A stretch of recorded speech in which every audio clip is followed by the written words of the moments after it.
aí, meus alunos do sétimo ano, tudo bem? Professor Ricardo, novamente voltando com as nossas aulas de história, né? E espero que vocês aproveitem esse último mês aí, essas últimas aulas que a gente tem para encerrar o ano, tá?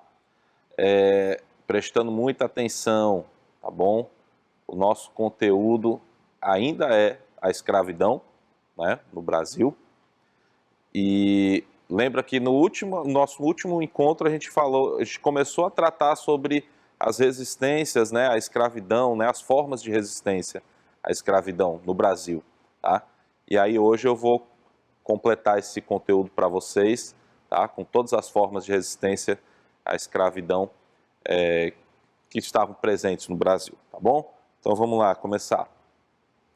Nossa habilidade é analisar as práticas e as dinâmicas do comércio intercontinental de escravos em suas diferentes teses históricas. Por falta de uma habilidade melhor, essa é a habilidade que nós temos aí no nosso currículo, tá bom? Então vamos lá. De forma geral, né, essas resistências à escravidão, elas estão ligadas a uma ideia de suportar a vida no cativeiro, né? Como é que se desenrola? O trabalho escravo era uma coisa extremamente cruel, muito dolorosa. Então, os escravos eles procuravam, né, lembrar da vida deles no passado para suportar o estilo de vida deles, né, na África antes da escravização, para suportar a crueldade da escravidão, tá certo? Então, de modo geral, vão se desenvolver várias maneiras de resistência, né, para suportar essa escravidão, tá bom? Então era preciso um jeito novo, né, para lidar com essa opressão, para se comunicar com os outros africanos, né? Então precisava se reinventar o modo de vida para eles, né? Por conta da condição de escravizado no Brasil, ok? Então, primeiro aspecto que a gente vai trabalhar a questão dos laços familiares, né, que vão se articulando dentro da senzala, né? A senzala era um espaço onde os negros descansavam, né? E dentro do engenho, né, se construía esse galpão, que era a senzala, que servia de alojamento para eles, né? E era muito complicado porque ele era um galpão onde não existia divisória nenhuma, né? Então eles eram todos ficavam descansando naquele espaço, mas não existiam divisórias, nada. Uma forma também de resistir a essa condição era tentar criar um vínculo familiar, né? Então existia, né, dentro, obviamente, aí, dentro dos limites, né, e dos abusos impostos pela escravidão, o cativo ele tentava buscar um sentido para essa nova ideia de família que ele tinha que criar, né? Então a união conjugal, os casamentos, eles davam essa possibilidade do cativo conquistar pequenas coisas dentro da senzala, como por exemplo um compartimento separado, né? O próprio fogão, porque eles faziam as refeições em um fogareiro e era para todo mundo, né? Para todos os escravizados. E de repente, quando eles conseguiam fazer essa união conjugal, né, um casamento, o casal ganhava, né, junto com os filhos, né, ganhava um compartimento separado. Eles conseguiam fazer um compartimento separado para essas famílias, né? Então era uma forma de tentar dar alguma normalidade, né, àquela condição, né, de escravizado. Então era muito importante esses laços familiares que vão se construindo dentro, né, daquele espaço da senzala, tá? Então aí tem algumas imagens de como eram esses galpões, né? Você vê que não existe divisória, tá? Então era só um grande galpão, um grande depósito onde eles ficavam descansando, tá certo? Outro laço importante de fraternidade aqui eram as irmandades. Até no nosso último encontro eu cheguei já a comentar, né, que era uma forma, né, de resistir à condição, né, do cativeiro, era eles criarem as irmandades, as associações religiosas, né? Então eles cultuavam santos negros, né, como Santo Benedito, São Benedito, Santa Efigênia, o Santo Elesbão, né, que eram santos que eram protetores das irmandades, né? Então era uma forma também de resistir e de criar uma condição de ajuda, de auxílio, né, entre os escravizados, era fazendo parte dessas associações religiosas, né? Então as irmandades estavam entre as primeiras e as principais formas de organização dos negros, tá bom? Então aí são imagens, essa imagem que eu coloquei já é uma imagem mais recente, inclusive porque muitas dessas irmandades elas permanecem ativas até hoje, com a mesma função, né, de auxiliar a população negra, tá? Então, olha lá, o meio de reverter a seu favor as regras da escravidão e preservar suas raízes ancestrais, né? Acontecia muito, né, durante esse período todo da escravidão no Brasil, de eles tentarem manter a religiosidade, né, ancestral deles, que vinha da África, né, o culto aos deuses que eles tinham, mas disfarçado nos santos católicos. Porque lembram que eu falei para vocês já na outra ocasião, quando eles vinham para o Brasil, eles tinham que ser batizados, eles perdiam o nome deles, então eles tinham que seguir a religião cristã. Então uma forma também deles manter essas raízes culturais deles era disfarçar os deuses deles nos santos cristãos. Era muito comum isso, tá bom?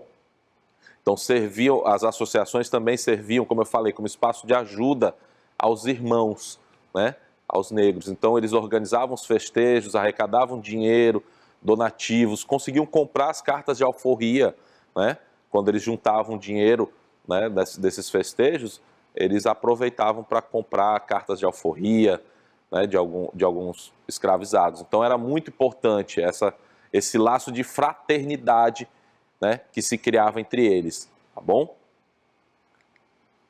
Um outro aspecto, né, dessa resistência à escravidão são os laços aí de solidariedade que estão nas associações de ofício, né? Geralmente essas associações de ofício, que eram como se fossem organizações trabalhistas, né? Eles se organizavam de acordo com o ofício que eles sabiam exercer, né? E aí uma das características é que geralmente os cativos eles tinham que ser da mesma etnia para fazer parte da associação, né, de ofício. E eles sempre, isso era característico mais das cidades, né? Era uma realidade que você via nas cidades, nas vilas, né, coloniais, onde eles exerciam, né, esses ofícios, né? O que acontece? Muitos desses cativos não pode confundir com a ideia de que eles exerciam um ofício, um trabalho como pedreiro, como sapateiro, né, como ferreiro, mas eles não eram trabalhadores livres, tá? Então eles não eram os profissionais liberais, né, que a gente chama. Eles exerciam esse ofício, porque eles tinham essa habilidade, tinham esse conhecimento, mas o trabalho que eles exerciam, o dinheiro que ele arrecadava, era dado para o dono dele, tá bom? Então não confundam isso, embora eles estejam na cidade, estejam exercendo um trabalho diferente do trabalho da lavoura, né? Eles recebam dinheiro por aquele trabalho ali, o dinheiro dele, né, a remuneração por aquele trabalho é dada ao dono do escravo, tá bom? Então isso é uma condição, tá? Então eles se reuniam em diferentes lugares, né, da cidade, das vilas, e esperavam a clientela, né, para fazer o seu trabalho. Então aí, para enfrentar, como eu disse, a opressão, eram necessários amizade e fidelidade no interior dos novos grupos de ajuda, tá? Então era uma característica, daí a ideia de solidariedade, né? Eles ali são amigos, eles estão juntos, né? São fiéis àquela associação de ofício. Por isso que era muito importante eles serem da mesma etnia, tá? Para poder participar daquelas associações de ofício, ok?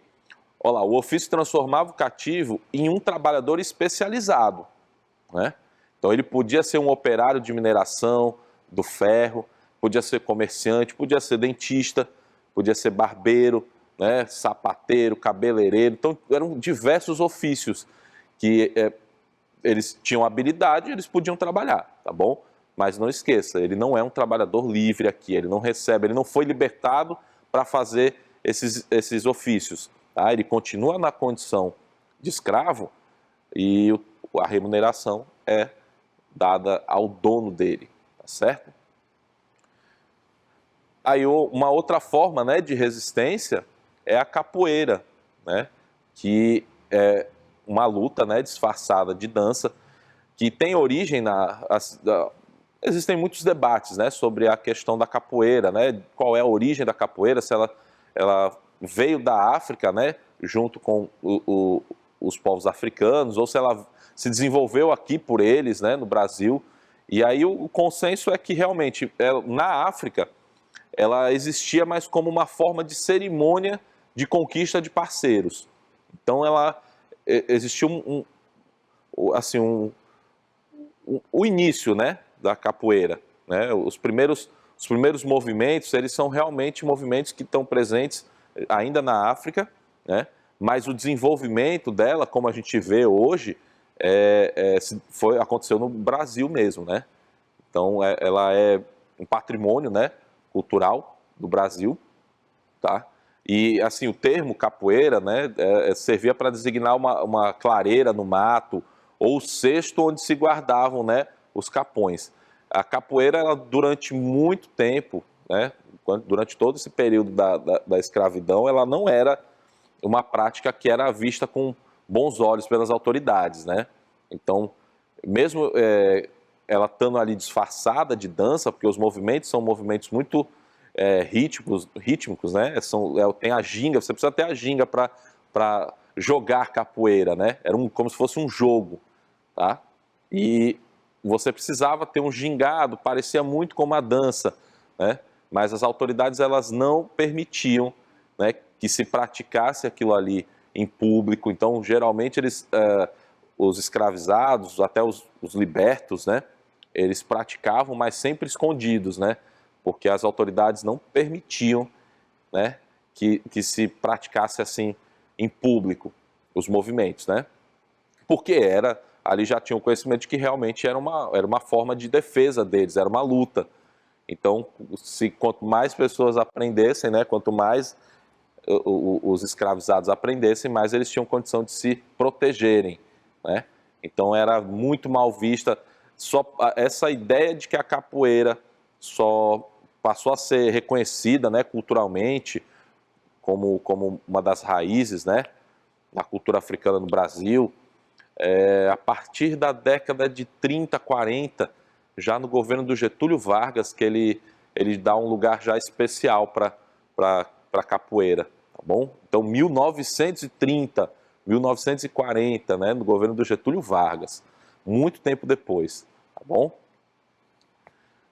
Aí, continuando, né, as resistências individuais, né, essa a gente já tinha comentado, não lembro se a gente tinha comentado em outros momentos, mas enfim, aqui são ações individuais, né, como o roubo, o banzo, o próprio suicídio, eram formas também de resistência dessa população escravizada, né?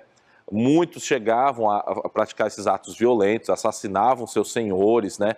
Atacavam os engenhos, né? Quebravam as máquinas do engenho, tá bom? Roubavam, né, também os senhores. Então eram ações, né, que eram mais individuais, né? Eram ações individuais dessa população escravizada, tá bom? O suicídio já era um ato mais extremado, né? Era o último recurso para escapar da escravidão, tá bom?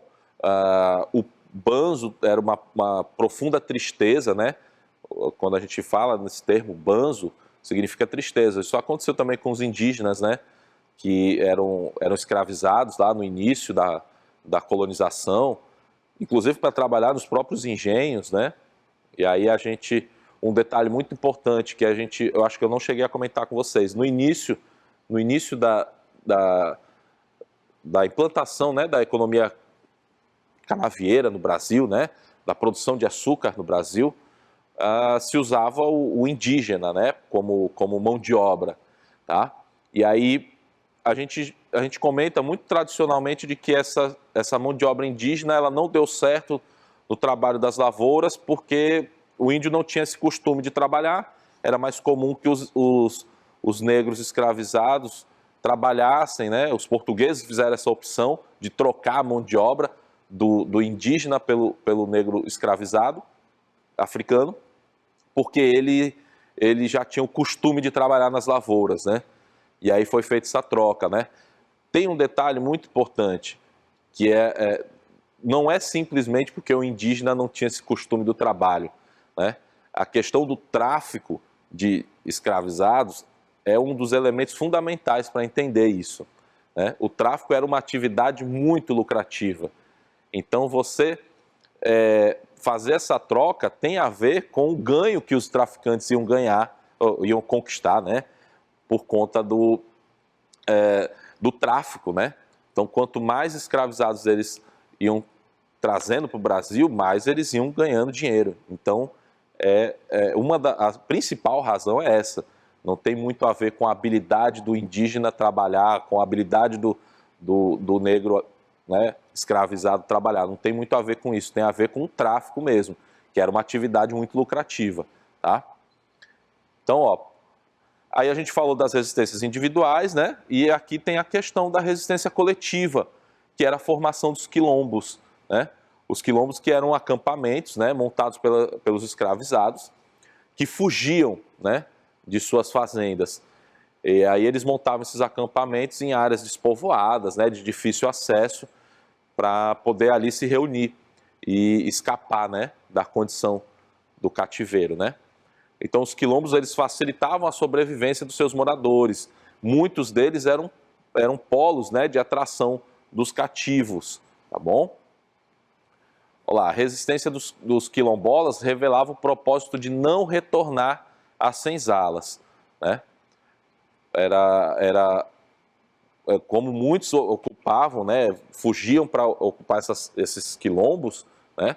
E a resistência deles, né, muitos não aceitavam o retorno de jeito nenhum à condição, né, de escravo. Então eles lutavam pelo quilombo. É o caso lá do Quilombo dos Palmares, que é o mais emblemático, né? Mas vários outros quilombos a realidade era a mesma, né? Para os senhores, né, para as autoridades policiais, a destruição dos quilombos era uma obsessão, sim, né? Era uma obsessão, tá? Muitos quilombos também se formaram nas proximidades das cidades e vilas. Esses quilombos que foram se formando nas proximidades das cidades e vilas, eles até tinham uma relação comercial com as vilas, com as cidades, porque lá eles produziam, né? Produziam diversos artigos, ou artesanato, ou gêneros alimentícios, e eram negociados, né, nas cidades, esses artigos. Então, esses que eram próximos às cidades, tinham uma relação comercial muito, muito intensa com as vilas, né? Aí o caso do Quilombo dos Palmares, né, que é o símbolo de resistência, né? O quilombo foi montado ali naquela zona da mata, né, entre Alagoas e Pernambuco, né? E ele surgiu da aliança desses vários quilombos que existiam ali, né? E aí se formou esse Quilombo dos Palmares, que com certeza foi o maior quilombo que existiu no período colonial brasileiro, tá? Então, esses ataques ao Quilombo de Palmares, eles começaram ainda em 1612 pelos portugueses, tá? E ali tem a imagem do Zumbi, que foi um dos líderes, né, do Quilombo dos Palmares. Antes dele, né, foi o Ganga Zumba, tá? E o Zumbi era sobrinho dele, né, quando assumiu, tá? O Quilombo ele era governado por um chefe escolhido entre os guerreiros, né, e por um conselho de vários quilombos, né? Esses quilombos que eram próximos. Eles que, no conselho, decidia quem seria o líder, né, do quilombo. Então, o Ganga Zumba ele foi o primeiro governante, tá? Ele ficou até 1678, né, governando o Quilombo dos Palmares. Aí, quando ele faleceu, o sobrinho dele, que era o Zumbi, ele foi proclamado, né, o governante do Quilombo, tá bom? Então ele foi destruído em 1694, esse Quilombo dos Palmares, por uma expedição que foi liderada por quem? Pelo bandeirante Domingos Jorge Velho. Já falamos muito aqui dos bandeirantes, né? Então eles organizaram uma expedição militar muito grande para derrubar a resistência desse Quilombo dos Palmares, tá bom? Então, olha lá, o que a gente sabe hoje sobre a estrutura interna desses quilombos é muito pouco, porque quase não existem esses registros históricos, né? De como era a vida nesses quilombos, como funcionava, como era a realidade, né? Porque não existia muito, quase não existem registros históricos sobre isso, tá? E menos ainda sobre as mulheres quilombolas, né? O que a gente sabe, aqui eu trouxe duas mulheres, né, que a gente tem o conhecimento, que é a Dandara, que era uma guerreira, que era companheira do Zumbi, né? Era uma excelente guerreira, né? Mas também o que a gente sabe sobre ela é muito pouco. A gente não sabe se ela nasceu no Brasil, se ela veio da África, né? A gente sabe que ela era companheira do Zumbi e ela era uma excelente guerreira, tá? A gente também sabe muito pouco sobre a Teresa de Benguela, né? Que liderou o quilombo do Cariterê, naquela região do Mato Grosso também, né? Então, as mulheres quilombolas, a gente também tem muito pouca informação sobre elas, tá bom? E aí, para a gente, né, chegando aí na reta final da nossa aula, vamos falar do direito dos quilombolas à posse de terra, né?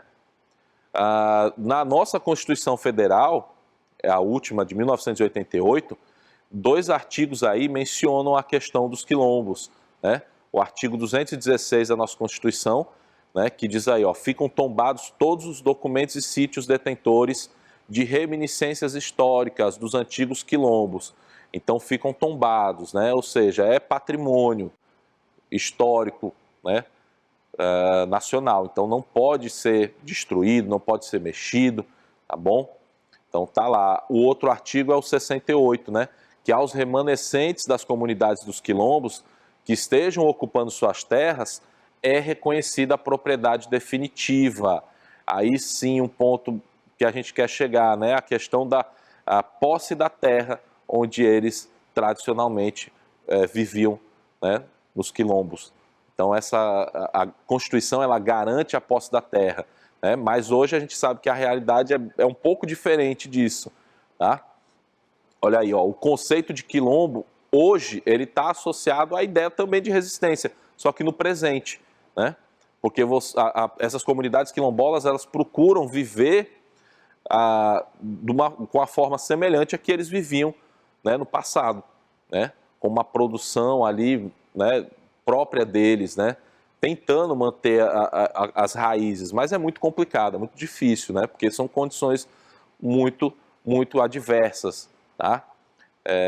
Aí quem é responsável pelo reconhecimento da titulação dessas terras hoje é a Fundação Cultural Palmares, né? Ela que reconhece o direito à titulação das terras, né? Mas o governo é que emite os títulos. E a realidade hoje é que isso quase não tem mais acontecido, né? Existe uma grande dificuldade de se dar a posse da terra a essas comunidades, tá? Dificilmente a fundação reconhece o direito à titulação, né? Olha aí uma realidade né, em números, né, do que eu estou falando para vocês, de terras que são reconhecidas e que já têm o título, o número lá são 165, né? E aí o que está aguardando essa titulação, né? Essas comunidades quilombolas que estão aguardando essa titulação são 1.525. Esse é o dado mais recente que eu encontrei. Talvez até já tenha dado uma melhorada nesses dados. Mas, enfim, olha só o tamanho da disparidade, né? De só 165, né, áreas quilombolas que foram reconhecidas e tituladas, né? As pessoas tiveram a posse da terra. E aí mais de 1.500 ainda estão aguardando essa titulação, tá bom?